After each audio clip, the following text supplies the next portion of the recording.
Les habitants du pays d'Alvar ont de quoi être fiers. Pionniers dans la prospection et le travail du fer il y a 900 ans, ils sont toujours à la pointe de la métallurgie avec les usines du Sheila. Les deux entreprises présentes au Sheila sont les héritières directes de l'ancienne société des hauts fourneaux et des forges d'Alvar. Elles ont su se spécialiser pour répondre aux enjeux du monde actuel.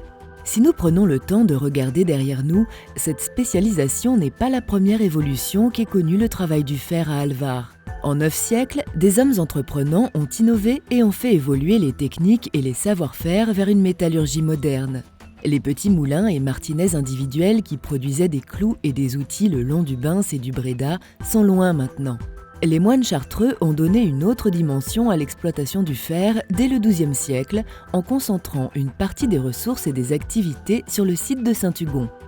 Au XVIIIe siècle, de petits industriels prennent la relève et continuent de développer l'activité qui se modernise de plus en plus avec un essor industriel considérable après 1850. À cette époque, les activités des forges d'Alvar structurent totalement le territoire. De nouvelles mines sont ouvertes, des hauts fourneaux et les centres de production se développent grâce à un patronat progressif et au rapide passage des Schneider en Beldon. Un chemin de fer industriel est construit. Au tournant du XXe siècle, l'hydroélectricité voit le jour dans des gorges inaccessibles avec des noms évocateurs comme le bout du monde. Toutes ces installations ont aujourd'hui disparu.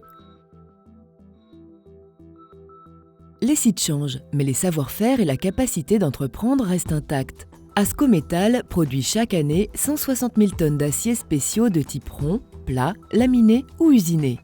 Ils sont commandés principalement par les leaders mondiaux de l'automobile. La fabrication passe par la fusion du métal qui est ensuite coulé pour former des billettes. Les billettes doivent encore être laminées et usinées avant d'être envoyées aux clients pour devenir les ressorts, les barres stabilisatrices ou les barres de torsion de votre automobile.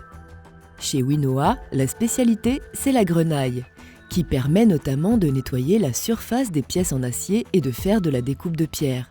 Pour fabriquer de la grenaille, le métal en fusion est projeté sous un jet d'eau pour former naturellement de petites billes rondes d'acier.